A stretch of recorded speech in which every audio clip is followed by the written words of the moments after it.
बाल एक बहुत जरूरी हिस्सा है शरीर का। और वो क्यों झड़ते चले जा रहे हैं और लगातार उनकी बरसात हो रही है और छोटी उम्र में सफेद भी हो रहे हैं। तो डॉक्टर साहब, हम यही आपसे जानना चाह रहे हैं कि छोटी उम्र में भी बच्चों के देख रहे हैं बाल सफेद हो रहे हैं और झड़ते हैं। पहले तो बड़ी उम्र में देखते थे कि बाल झड़ रहे हैं, बीमारी की वजह से झड़ रहे हैं, और उम्र के साथ बाल सफेद होना तो समझ में आता है। बट आजकल 16-17 साल 18 साल की उम्र के बच्चों के भी बाल सफेद भी हो रहे हैं और झड़ भी उसी तरीके से रहे हैं। तो ये क्या बिल्कुल आपने ठीक कहा। और मैं तो यही कहूंगा कि यंग जनरेशन जो डाइटिंग कर रही है, बच्चियां बच्चे भी, और वो जंक फूड खा रहे हैं, उससे उन्हें न्यूट्रिशन नहीं मिल रहा है, आयरन बच्चों का कम हो रहा है, एनीमिक हो रहे हैं। तो बाल झड़ने के पीछे आयरन नहीं बहुत जबरदस्त। एक्चुअली क्या होता है, जो सॉकेट होता है ना स्किन में, जिसमें बाल, जिसको जड़ कहते हैं बाल, तो उस जड़ में आयरन का रोल है और उस जड़ में सल्फाइडिल बॉन्ड होता है जी, उसका रोल है। वो जो सीमेंट है वो कच्चा हो जाता है तो बाल निकल आता है। तो ये सल्फाइड बॉन्ड जो आपने बताया, ये किन चीजों से मिलता है बॉडी में? आयरन और ऑयलिंग, दो चीजें बहुत जरूरी होती हैं। आयरन का रोल बहुत इम्पोर्टेंट है बालों की सेहत के लिए। पहले बाल पतले होने लगते हैं, उसके बाद बाल, जिसको हम कहते हैं ना हमारे बाल बहुत बारीक हो गए, वो न्यूट्रिशन कम होने की अलामत है। उसके बाद बाल गिरने लगते हैं। अब स्किन के डॉक्टर के पास आप जब जाती हैं तो वो ये परिभाषा है हमारी मेडिकल साइंस में कि 150 बाल रोज गिरना एबनॉर्मल है। तो हाँ, मैं इसलिए ये बता रहा हूँ बच्चों को कि अगर 2 या 4 बाल, 5 बाल, 10 बाल तकिए पे, बिस्तर पे, वॉश बेसिन में, कंघे में आ जाएं तो ये चिंता की बात नहीं है। लेकिन मैं तो ये कहूँगा एक भी नहीं आना चाहिए। उसके लिए क्या है, हम बालों को सूखा रखते हैं। बालों में तेल लगाना पहले अच्छा समझा जाता था, अब बालों में तेल लगाने से बच्चे परहेज करते हैं और किसी भी तरह का कोई भी शैम्पू ऑनलाइन देख के मंगा लेते हैं। शैम्पू में केमिकल्स होते हैं और शैम्पू जो है वो बालों को ड्राई करता है। मैं एक बार केरला गया था और वहाँ 40 दिन रहा और बसों में मुझे पीछे जगह मिलती थी क्योंकि मैं बीच में बैठता था। तो लेडीज दोपहर को वहाँ 3 से 5 मार्केटिंग करती हैं। मैं 40 दिन में तरस गया, एक लेडी भी मुझे बस में ऐसी नहीं दिखाई दी जिसका एक भी बाल सफेद। मैंने फिर लोगों से पूछा। केरला में मैंने भी ये नोट किया कि केरला में लोगों के बाल बहुत लंबे, काले और घने। जी, तो मैंने केरला में लोगों से पूछा कि इसका क्या कारण है। बोले एक तो कोस्टल क्लाइमेट इसका अच्छा कारण है क्योंकि खुश्की नहीं होती, लेकिन सबसे इम्पोर्टेंट कारण है कि हम नारियल लगाते भी हैं, नारियल खाते भी हैं। यहाँ तक कि उनके घर में जो डंडे में लगा हुआ प्याला था जिससे वो पानी निकाल के पैर के अंदर जाते थे, वो भी नारियल। उसके बाद एक और चीज देखी, जो प्रेस में रोड साइड धोबी प्रेस कर रहा था, उसका कोयला भी नारियल की वो थी, छिलका मोटा वाला।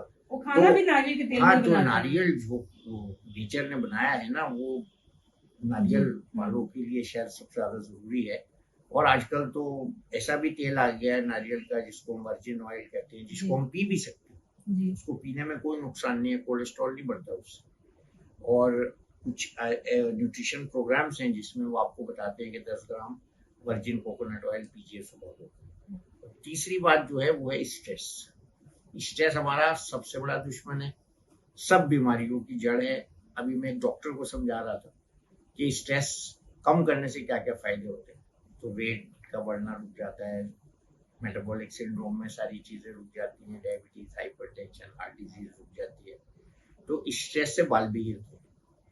तो बालों का गिरना जो है उसमें अपने को डिस्ट्रेस करना चाहिए, नींद पूरी लेनी चाहिए, और मल्टीविटामिन में सबसे अच्छा वो है आयरन।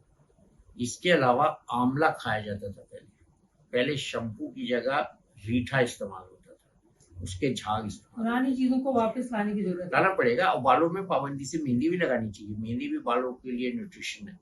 और जी आंवला है, जी आंवले को खाना भी चाहिए। कई तरह से आ रहा है आंवला, कैंडीज आ रही हैं, फीकी भी आ रही है कैंडीज, तुरश भी आ रही है, मीठी भी आ रही है। और इसके अलावा सबसे ज्यादा जो जरूरी है वो रात को बाल जो है उनकी हिफाजत करनी चाहिए, उलझने नहीं चाहिए।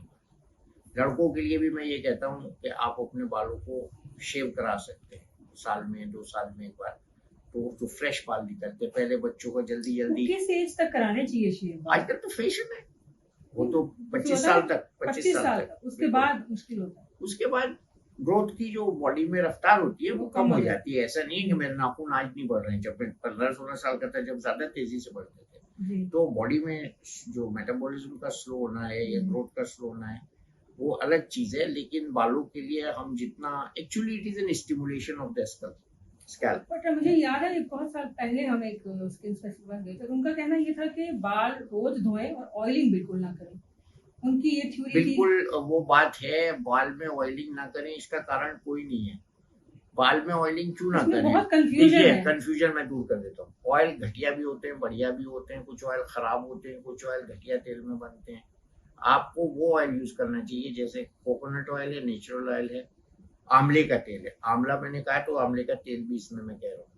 तो ये, और उसके बाद ड्राई फ्रूट्स खाइए आप। मैं सब्सक्राइब नहीं करता हूँ कि बाल में तेल नहीं लगाना चाहिए। हाँ, अगर आप कहीं जा रहे हैं ऐसी जगह, आजकल तो ड्राई शैम्पू आ गए सब, आपके बाल में तेल लगाए, आप ड्राई शैम्पू स्प्रे करिए, बाल बगैर तेल के दिखाई देंगे। तो ऐसा कुछ नहीं है। अच्छा, बाल में तेल लगाने से नुकसान क्या है पहले तो ये बताइए? बाल में तेल लगाने से कोई नुकसान ही नहीं है। ये अलग अलग थ्योरी सब जगह चलती रही है, तो इस वजह से बहुत कंफ्यूजन है कि तेल लगाना चाहिए कि नहीं। तेल लगाना बालों में, बालों का न्यूट्रिशन है। बालों को आप खाना नहीं देंगी तो बालों को हो जाएगा, फाका हो जाएगा। तो you are starving the hair by not giving nutrition. अंदर से भी दीजिए, बाहर से भी दीजिए, तो चमक भी तो चाहिए ना बालों में, तो तेल से ही आएगी। इसमें खान पान का भी बहुत बड़ा रोल होगा, उसके बारे में आप क्या? खान पान में देखिए, बैलेंस डाइट, फल खाना, वेजिटेबल्स खाना, फिर मैं यहाँ जंक फूड की बात कर रहा हूँ, जंक फूड अवॉइड करना, और पूरी नींद सोना। इसके अलावा आप किशमिश खा सकती हैं, बादाम। पूरी नींद से आपका ये भी बड़ी कंफ्यूजन है कि 6 घंटे के 8 घंटे के 7 घंटे क्या? तो आप उसका एवरेज 6 और 8 का निकाल लीजिए। 7 घंटे बच्चों के लिए, यंग बच्चों के लिए 8 घंटे, उससे यंग बच्चों के लिए 12 घंटे, और बिल्कुल न्यू बॉर्न्स के लिए 20 घंटे। आप डिक्रीज करते जाइए। नींद का भी क्वालिटी डेप्थ होती है। अगर हम रिलैक्स होकर सोएंगे, अच्छे कमरे में सोएंगे जिसमें शोर ना हो, टीवी वाले कमरे में नहीं सोएंगे, तकिया हमारा ठीक होगा, बिस्तर ठीक होगा, साफ सुथरे सोएंगे, तो हमें बहुत आराम से नींद आएगी, गहरी नींद आएगी। और कोई खास सलाह देना चाहें? हाँ, खास सलाह यही है कि आजकल छोटे बच्चों के लिए रेपुंजल की एक कहानी आ रही है टीवी पे, उसके बाल बहुत लंबे हैं, तो उस कहानी से प्रेरणा दिलवाइए। बच्चे आजकल बाल कटवा देते हैं। खास सलाह मैं यही देता हूँ लड़कियों को, और जिनके भी लंबे बाल देखता हूँ मैं उनको डॉक्टर की बात छोड़ के पहले कहता हूँ कि तुम अपने बाल कभी मत कटवाना, क्योंकि हमारे टाइम में तो लंबे बाल एक खूबसूरती की अलामत होती थी। लंबे बालों पे बहुत सी शायरी हुई है, कविताएं लिखी गई हैं। तो अब मैंने एक ये प्ले में देखा कि रेपुंजल के कैरेक्टर जो है उसके बाल इतने लंबे हैं कि वो राजा उसके बाल पकड़ के चढ़ जाते हैं महल में। जी, वो स्टोरी बहुत कॉमन है। तो एक और चीज मैं जानना चाह रही थी कि रात को जैसे बाल खुले, लेडीज के लिए खुले रख के सोए, बांध के सोए, आप कहना बालों को संभाल के सोना चाहिए, तो क्या करना चाहिए? मुझे जहाँ तक पता है चोटी नहीं बांध के सोना चाहिए, उससे खींचते हैं बाल। बाकी तो आपको मुझसे ज्यादा पता होगा इस बारे में। बालों पे खिंचाव नहीं आना चाहिए, क्योंकि एक कारण है ट्रैक्शन एलोपेशिया, जो बहुत लेडीज कंघा खींच के भी करती है ना, उनके आगे के बाल कम हो जाते हैं। तो शुक्रिया डॉक्टर साहब आपका इतनी जानकारी के लिए। तो ये था हमारे बालों के बारे में प्रोग्राम, और अगर आपको इसमें कुछ इंक्वायरीज हो तो हम अगले प्रोग्राम में डॉक्टर साहब से क्वेश्चन भी पूछ सकते हैं। और आप भी जो सलाह दी गई है उसका आप ख्याल रखें, तो आपके भी बाल सही सलामत रहेंगे और कम उम्र में सफेद भी नहीं होंगे। खान पान का ध्यान रखिए और बालों में तेल जरूर लगाइए, ये डॉक्टर साहब का भी कहना है और हम भी इस बात को मानते हैं। तो देखते रहेगा हमारा प्रोग्राम सेहत संभाल के आई ऑफ ट्रुथ। हमारे चैनल आई ऑफ ट्रुथ को सब्सक्राइब कीजिए यूट्यूब पर, इसे फॉलो कीजिए फेसबुक पर, इंस्टाग्राम पर, ट्विटर पर और कू पर। हमारे चैनल के बारे में फीडबैक देने के लिए हमें मेल कीजिए ioftruth.6@gmail.com पर।